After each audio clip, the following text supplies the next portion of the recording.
In the name of Allah, the most gracious, the most merciful. I say welcome to all of you in the world of sound and picture. Today, the topic under discussion is Mark Twain as a novelist.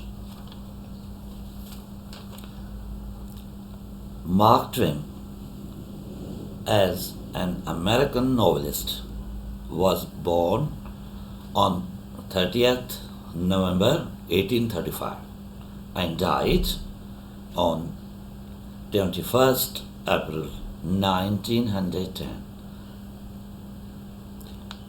His real name was Samuel Clemens. Was the author of many novels but got popularity with two novels which are considered as classics of American literature. One of them is The Adventures of Tom Sawyer and the other is The Adventures of Huckleberry Finn. Mark Twain was a riverboat pilot, lecturer, journalist, and inventor. He was a famous humorist who captured attention of audience with stories of his boyhood.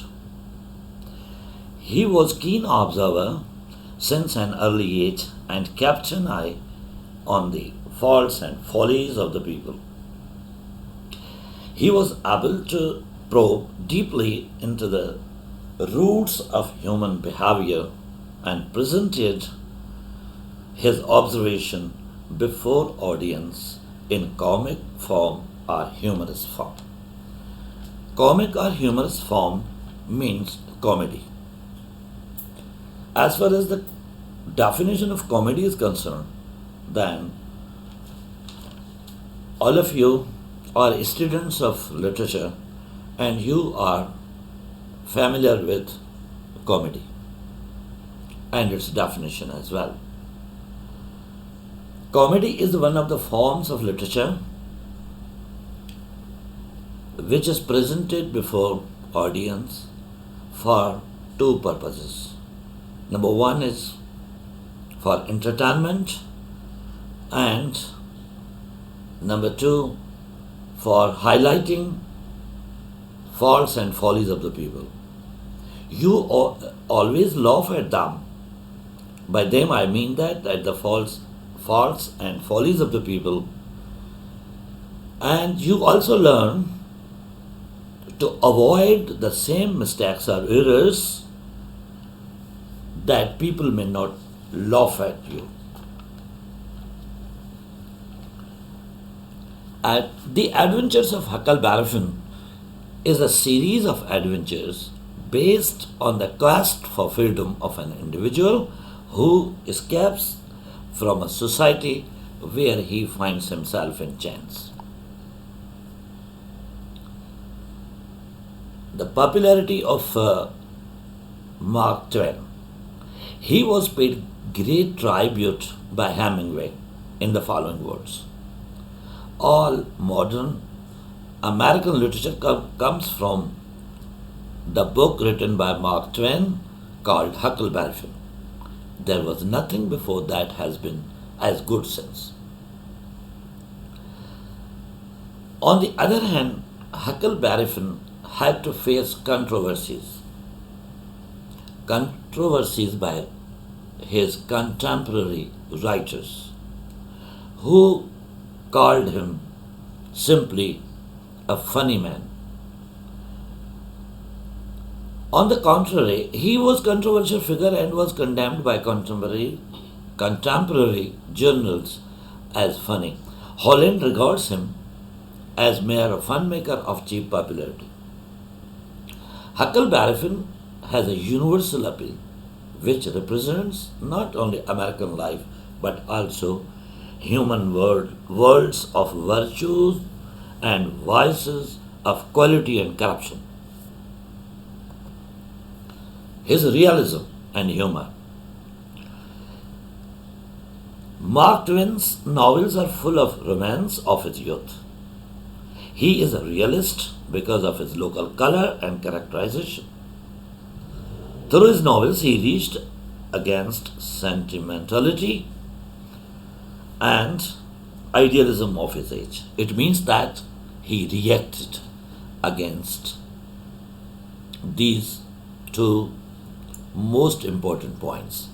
His realism is vivid and powerful. His characters are people from the life belonging to deprived, humble, and downtrodden class. The use of dialects is another proof of his being a realist. Dialect over here means that the regional language. Mark Twain made himself immortal being a humorist novelist. His humor is divided into two categories: childish and innocent humor, and witty and sober humor. His humor is mixed with sympathy for an underdog and crushed. His humor sometimes becomes cruel, satirical, and bitter. It means that childish humor means foolish type of humor, but this may not be considered negatively over here, especially in the novel. At the same time, he has used the word innocent humor. Innocent means childlike. Or witty means intelligent and sober type of humor. The best examples, let me to give you from Pakistan. Now see, we have two major humorists over here. One of them is Moin Akhtar and the other is Omar Sharif. When you go through the plays of Moin Akhtar, you will find him quite sober type of humorist. Whereas Omar Sharif is certainly a gentleman, but his humor is not quite means a sober one as compared to Moin Akhtar. So now see that we have to understand these type of things over here with our local examples. His humor is mixed with sympathy. Sympathy means you will find in his humor sympathy. You will feel sympathy for his characters. On the one hand, sympathy for poor people, those characters who have been picked from the downtrodden class, but you will certainly feel quite bitter for those who belong to higher class of society. Pessimism. Mark Twain sees the gloomy side of life because his personal life was full of personal tragedy. And those tragedies were the death of his daughter and humiliation of bankruptcy were the most tragic events of his life. The gloom and pessimism of Mark Twain is also reflected in What is Man? So, What is Man is a story through which he has raised so many questions regarding life. This is natural that whenever human being faces such type of tragedies in his life, then he complains.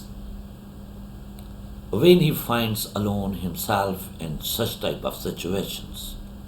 As far as the pessimism is concerned, then we know very well regarding these two isms or these two things. Number one is pessimism, other is optimism. Pessimists are those who always look at dark side of life. Optimists are those who always look at bright side of life. It means that there is still something good in life. This is a view of optimism. So now I think that both of these terms are not quite difficult for you. Social chronicler. Mark Twain is a painter of manners and customs of American society. Maurice Libreton, the French critic, has appreciated him in the following words. Mark Twain's work is panorama of the vast in all its variety. He has observed everything: landscapes, environments, physical characteristics of the inhabitants, ways of life, customs, beliefs, and superstitions. It means that each and every aspect of society has been mentioned in the novel Huckleberry Finn. Mark Twain did not only depict social customs and manners, but went a step further and satirized them.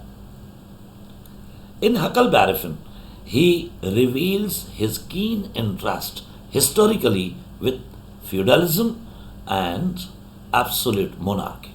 It means that he has highlighted atrocities of feudals and monarchs.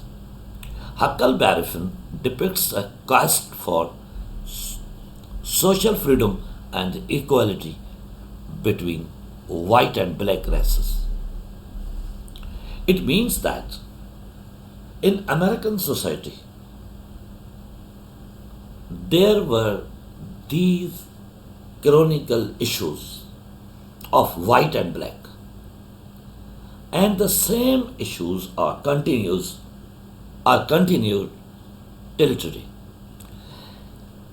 It is a holy war against social crime and slavery.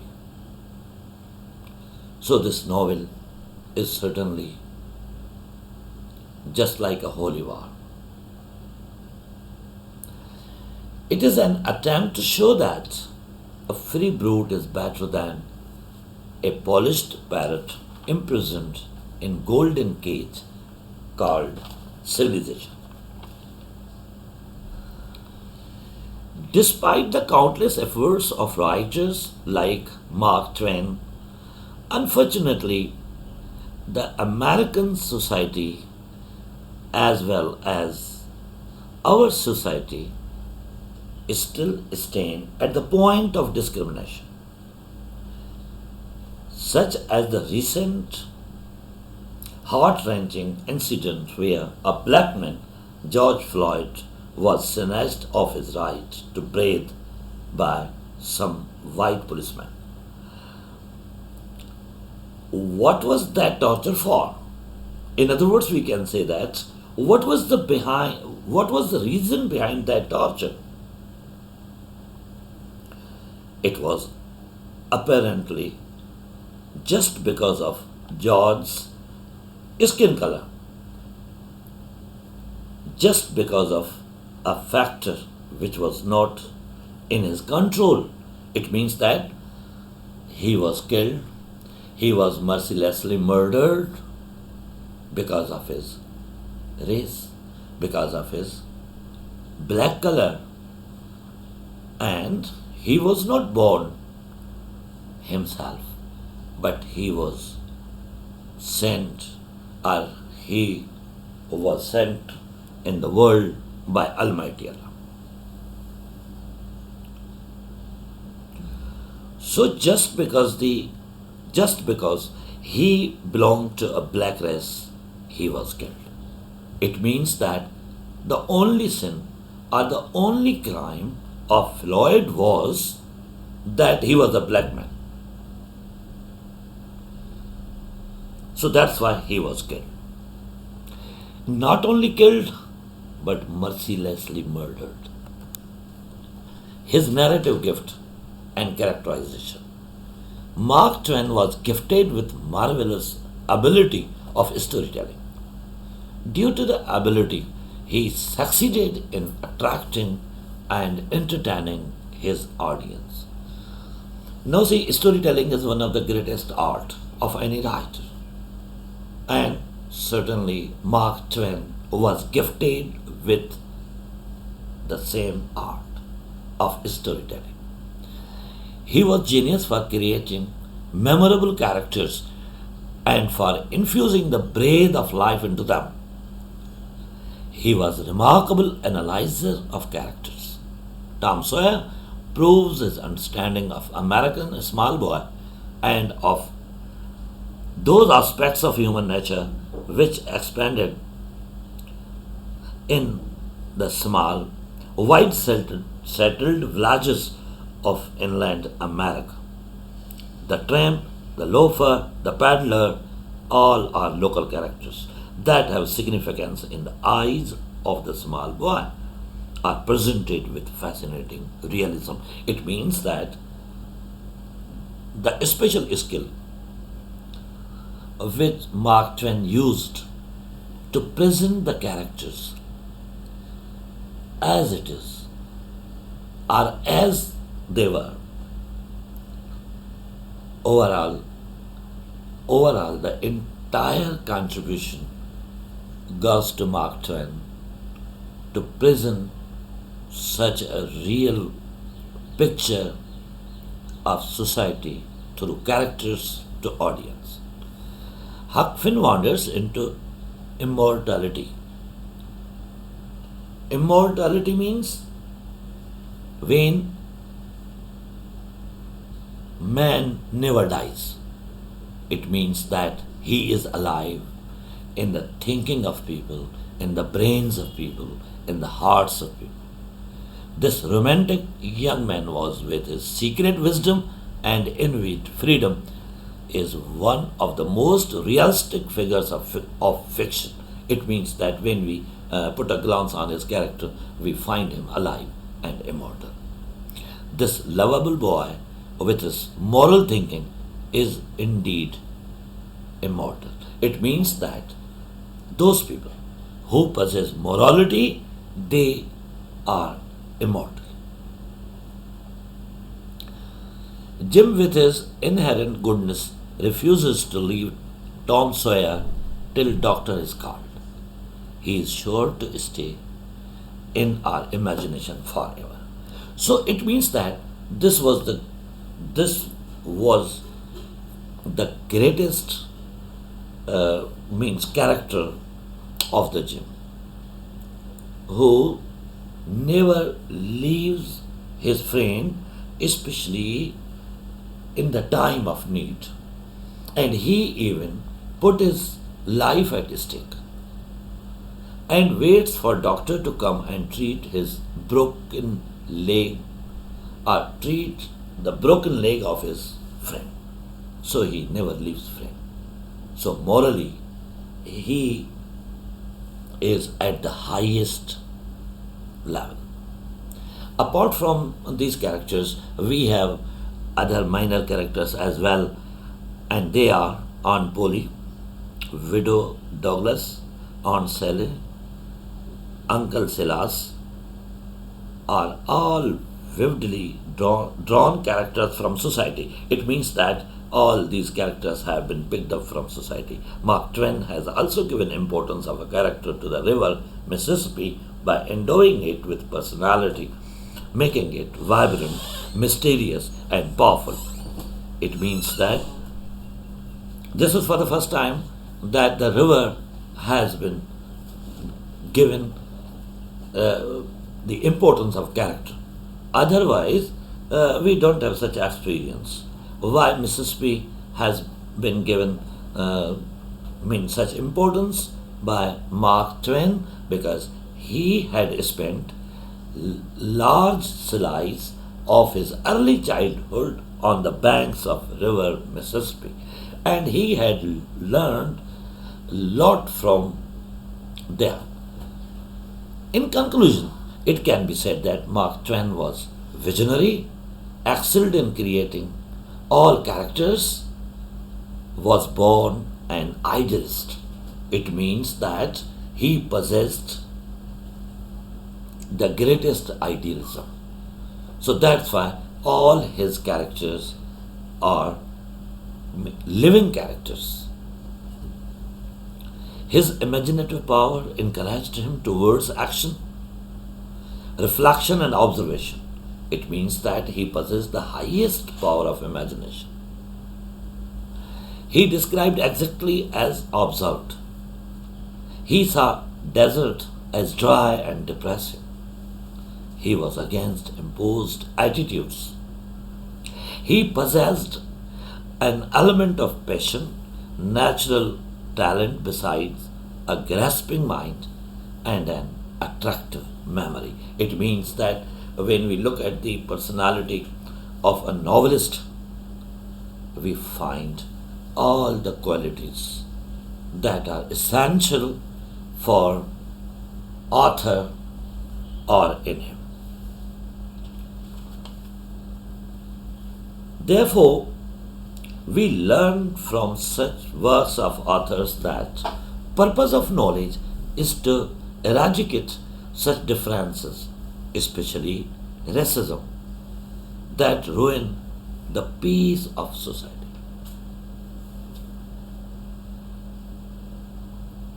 So, with these words, I end my lecture today, and and these words are that you will, inshallah, find it quite